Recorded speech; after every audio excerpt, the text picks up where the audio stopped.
Alhamdulillahilladzi an'ama 'alaina bi ni'matil iman wal islam wa hadana bi sayyidil khairil anam sayyidina wa habibina wa syafi'ina wa maulana Muhammadin wa ala alihi wa ashabihi ajma'in, amma ba'du. Wa qala Allah ta'ala fil Qur'anil Karim, a'udzu billahi minasy syaithanir rajim, bismillahirrahmanirrahim. Law anna ahlal qura amanu wattaqaw la fatahna 'alaihim barakatin minas sama'i wal ardh. Shadaqallahul azim. Hadratul Mukarram yang kita hormati dan yang kita muliakan, para alim ulama, para orang tua, para sesepuh, para tokoh masyarakat, terkhusus yang kita hormati dan yang kita muliakan, serta kita tunggu kehadirannya dan ilmu dari beliau, Al-Mukarram Dr. Habib Abdurrahman bin Ahmad As-Segaf LCMA. Insyaallah beliau akan memberikan nasihatnya kepada kita. Kita doakan mudah-mudahan beliau Allah berikan sehat walafiat. Dan juga qori kita yang tadi telah melantunkan ayat suci Al-Quran, Al-Mukarram Al-Ustaz Muammar Raihan SQ. Kita doakan mudah-mudahan beliau sehat walafiat. Ketua DKM Masjid Hidayatul Muttaqin yang terhormat Bapak Haji Sujono, dan juga yang saya hormati guru-guru kita, Al-Mukarram Bapak Kiai Haji Bunyamin bin Kiai Haji Ahmad, Kiai Haji Hanafi bin Kiai Haji Ahmad, Al-Ustaz Haji Zainul Ajlam, Ketua DKM dan Musolah Sekelurahan Jati Padang. Mudah-mudahan beliau-beliau guru-guru kita Allah berikan sehat dan panjang umur. Dan juga Al-Mukarram Al-Ustaz Gorsi Nawal Ihsan yang tadi telah membacakan dan menjelaskan, membaca kitab di hadapan kita semuanya. Al-Ustaz Abdurrahman Mukhtari, para aparatur pemerintah Lurah Jati Padang yang diwakili oleh Bapak Admiral, Bapak Ketua RW 03 Bapak Haji Saidi, RT 8 RW 3 Bapak Ubaidillah, Bapak Suyat, Bapak Ahmad, Bapak Narsim. Kita doakan mudah-mudahan beliau-beliau Allah berikan sehat walafiat. Dan juga para orang tua, para sesepuh, bapak, ibu-ibu yang mohon maaf namanya saya tidak sebutkan satu demi satu. Mudah-mudahan Allah Subhanahu wa Ta'ala berikan keberkahan untuk kita semuanya. Khusus sahabat saya Ustaz Syauqi yang menjadi wasilah saya bisa hadir di sini. Mudah-mudahan kehadiran silaturahim kita Allah berikan keberkahan dunia dan akhirat. Amin ya rabbal. Hadirin sekalian, bicara tentang Rasulullah Shallallahu Alaihi Wasallam, begitu indahnya kelahirannya, begitu indahnya sosok beliau. Tadi udah diceritain sama Ustaz Roji. Beliau baca kitab Madarijus Su'ud yang dikarang atau yang disusun oleh ulama kebanggaan kita, ulama yang membawa nama Indonesia masyhur bukan hanya di Asia saja, tapi sampai di Mekah dan di Madinah. Siapa beliau? Adalah Imam Nawawi Al-Bantani, asli orang Indonesia, makamnya ada di Mekah. Makanya kebanggaan kita Imam Nawawi. Orang dulu saking bangganya, senangnya sama Imam Nawawi, anak banyak dinamain Nawawi. Betul apa enggak? Ada orang sini namanya Nawawi? Ada, masih ada?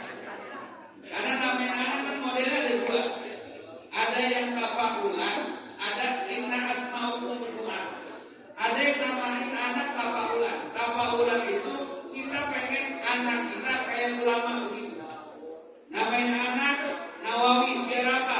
Biar anak kita kayak Imam Nawawi.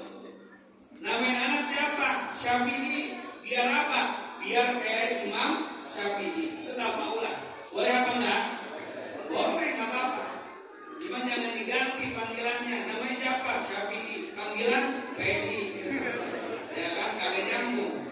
Nah kalau udah namanya tafaulan, nama-nama ulama-ulama hebat, ulama-ulama soleh, apalagi ada nama Muhammad di depannya, saya mohon dengan sangat dijaga namanya baik-baik.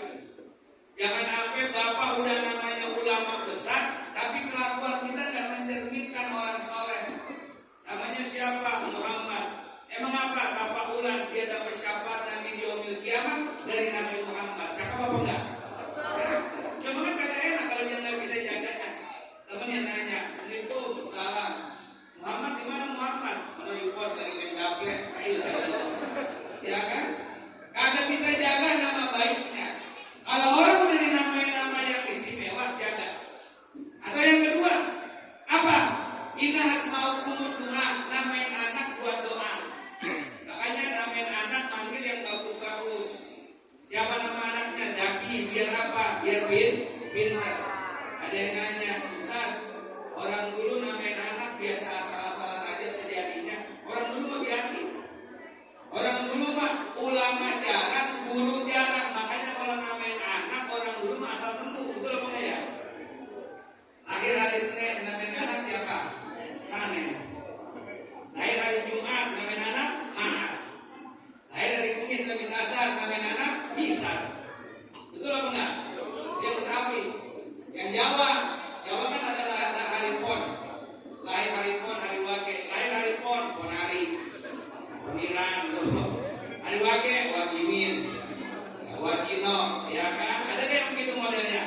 Ada.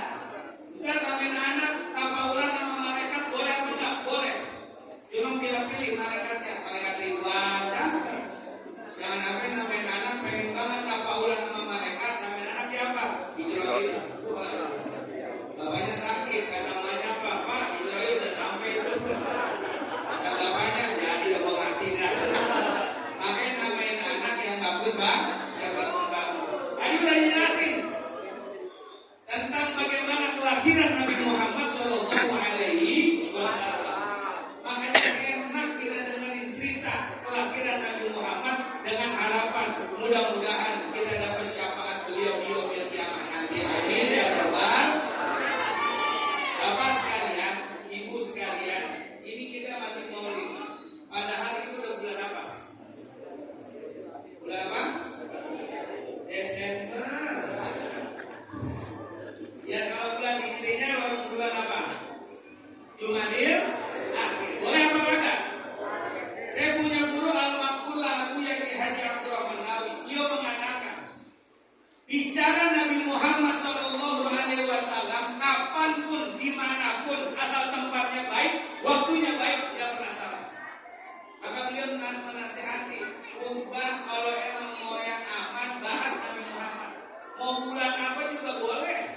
Bulan Ramadan, khutbah membahas Nabi Muhammad, boleh apa enggak? Boleh. Kenapa? Karena Ramadan mulia gara-gara Nabi Muhammad Sallallahu Alaihi Wasallam. Al-Imam Qastolani malah mengatakan keistimewaan malam kelahiran Nabi Muhammad itu lebih utama dibanding malam Lailatul Qadar. Kenapa? Karena Lailatul Qadar Allah turunkan untuk umat Nabi Muhammad. Lailatul Qadar Allah turunkan karena Nabi Muhammad, tapi Nabi Muhammad yang menjadi sebab keistimewaan. Maka Nabi Muhammad adalah malam kelahirannya. Kata Imam Al-Qastolani lebih utama, lebih hebat daripada malam Lailatul Qadar. Makanya ngomong Nabi Muhammad kapanpun kita menganggap pernah ada yang salah dan enak.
tutup-tutupin. Bukan karena nyamuk. Apa katanya?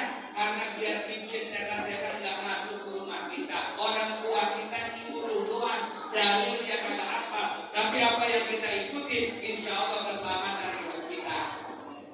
Besok nih, gak lama lagi Hizbus Sa'ban. Orang tua nyuruh berangkat sono ke masjid Hizbus Sa'ban. Baca Yasin berapa kali? 3 kali. Bawa air apa enggak? Bawa. Boleh apa enggak? Bawa.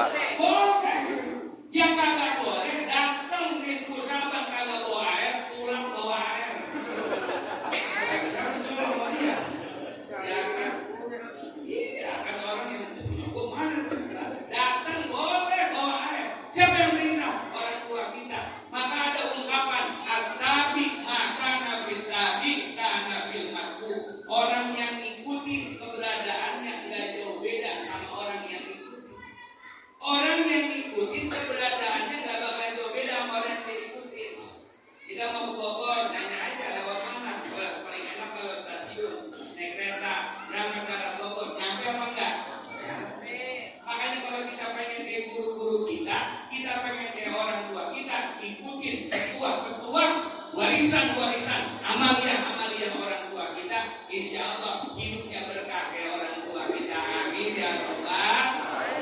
Apalagi kalau kita ngelakuin sesuatu yang dilakuin orang tua, Pak, bisa jadi nanti kita jadi anak di dunianya juga, jadi juga anaknya di akhirat. Kan anak model anak ada 2 nih. Ada anak dunia, ada anak akhirat. Anak dunia belum tentu jadi anak akhirat. Di dunia dia anaknya, di akhirat belum tentu ketemu sama bapak emaknya. Siapa anak dunia? Anak yang dilahirkan di dunia, itu namanya anak dunia. Belum tentu di akhirat ketemu sama bapaknya. Anak dunia, siapa anak dunia? Anak yang dilahirin sama orang tua. Bapaknya meninggal dunia, darah orang tua turun kepada anak. Tapi ingat, di dalam darah ada namanya tabiat atau kebiasaan. Kebiasaan orang tua nurun sama anak. Bapaknya demen maulid, anaknya demen maulid. Bapaknya demen ngaji, anaknya juga demen ngaji. Bapaknya demen nongkrong, anaknya juga demen nongkrong. Bakal nurun, betul apa enggak? Betul. Kadang-kadang kita begini, nemuin teman kita, nemuin orang mirip sama teman kita tegur. Tom, lu siapa sih? Emang apa, Pak? Lu mirip banget ya temen gue. Dia jelasin, saya anak almarhum bapak aku. Astagfirullah, pantas banget gue liatin dari tadi lu mirip banget kayak bapak lu. Dia nanya, emang bapak saya ngapa? Bapak lu kalau nongkrong gak pernah bawa rokok gua dulu diganti. Ya kan? Ada begitu modelnya. Ya kita kan model dulu kita apalin wataknya ya. Iya, makanya apa? Orang tua mah kelakuannya orang tua bakal turunin kepada anak. Awas hati-hati. Makanya Pak kalau maulid kayak begini nih, duduknya bapak nurunin kepada anak. Makanya kalau duduk Pak pilih-pilih, jangan sembarangan maulid ada duduk. Ya, duduk sebelahnya tukang ngantuk, ikut ngantuk apa kagak?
dibawa. Entar bapaknya udah meninggal, anaknya baru ingat. Dulu lagi masih kecil dibawa ke kiai itu. Dulu lagi masih kecil dibawa ke Habib ini.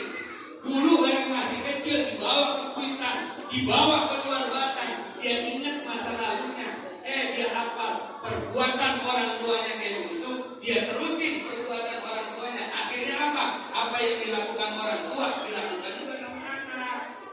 Ini kadang-kadang kita dapat sendirian. Padahal kita punya anak laki, bawa kalau emang anaknya mau. Ikut yuk maulid. Ini yang enak-enak. Ikut maulid terdapat gue. Ya, ntar pulang bapak ajak ke Indomaret. Bayangin yang enak-enak buat dia. Dia resep datang. Kalau namanya bocah apa, kadang-kadang kalau bisa sama bapaknya bercanda. Tapi kalau datang sama bapaknya, insya Allah maka gak bakalan bercanda. Biasanya sholat ke masjid, bocah pada bercanda, bapaknya biasanya kagak. Tapi kalau bapaknya ke masjid, bocah takut. Betul apa enggak? Sama apa enggak ya? Sama ya? Sama. Ajak itu bocah ke masjid, ajak itu bocah maulid. Entar lama-kelamaan itu bocah mikir, lah enak juga maulidnya. Datang tinggal dulu. Ada kue, ada pisang, ada jeruk, ada anggur. Yang lain pada dimakan, namanya bocah digantongin aja sama dia. Ya kan? Tinggal setelahnya mikir, baru gue mau ambil. Jadi ambil duluan sama dia. Ntar anak lama-kelamaan ngikutin perbuatan orang tuanya, kelakuan orang tuanya. Yang awalnya itu anak gak tahu apa-apa, dia terusin perjuangan orang tuanya. Maka saya yakin-yakinnya hari ini kita yang kumpul di maulid ini, saya yakin dulu orang tua kita begini juga. Amin ya Rabbal. Cuma bedanya kuenya doang kali kita, ya kan? Makanya Pak, mohon maaf, orang tua kita dulu kalau yang namanya maulid, makanan dia keluarin, apa yang dia punya dia keluarin. Emang apa begitu Ustaz? Orang tua dulu yakin apa? Makanan yang ada di maulid, Imam Fakhrul Razi mengatakan, makanan yang ada di maulid ketika dimakan oleh orang-orang yang datang, maka makanan tersebut akan bergejolak minta ampun kepada Allah Subhanahu. Dan Sohibul Bait, panitia yang nyiapin makanan, panitia yang nyiapin makanan dimakan sama tamu. Apa pahala yang didapat? Idza dakhala fi baitil mu'min dakhala ma'ahu al-rahmah wa al-barakah. Fi kulli luqmatin akalaha hajjan mabrur. Setiap suapan yang dimakan oleh tamu orang beriman, pahalanya kata Nabi, pahalanya haji mabrur. Siapa yang dapat? Sohibul Bait. Makanya kalau dulu orang tua kita Pak, kalau lebaran pasti di meja kan makanan, betul enggak? Suruh makan. Kadang-kadang ada yang nggak mau makan. Apa penyebabnya? Survei membuktikan. Kenapa tamu di rumah kita kagak mau makan? Yang pertama, Sohibul Bait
Maulid dikatakan sukses bukan karena jamaahnya banyak, tapi maulid dikatakan sukses. Mudah-mudahan selesai maulid ada perubahan dalam hidup kita. Amin ya rabbal alamin. Kalau Bapak pengen kenal Nabi Muhammad, kita hidup nggak sejaman sama Nabi Muhammad.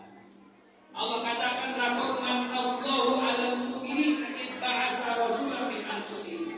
Kata Allah, aku berikan anugerah buat orang beriman Nabi Muhammad.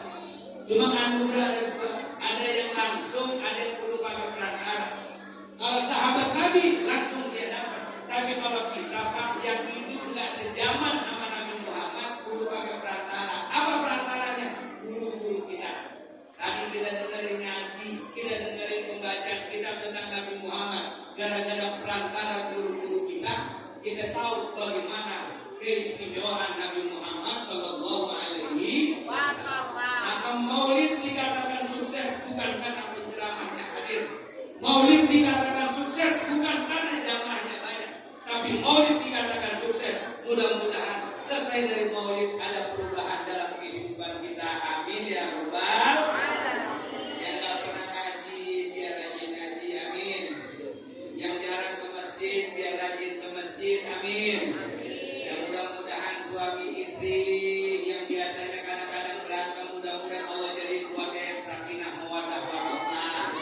Dan juga mudah-mudahan dengan berkahnya maulid Nabi Muhammad Sallallahu Alaihi Wasallam, kita berharap Pak, generasi-generasi kita, anak keturunan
Mudah-mudahan Allah matikan kita dalam keadaan husnul khotimah. Saja yang dapat saya sampaikan. Mohon maaf atas segala kekurangan. Allahumma muwaffiq ila aqwamit thoriq. Wassalamualaikum warahmatullahi wabarakatuh.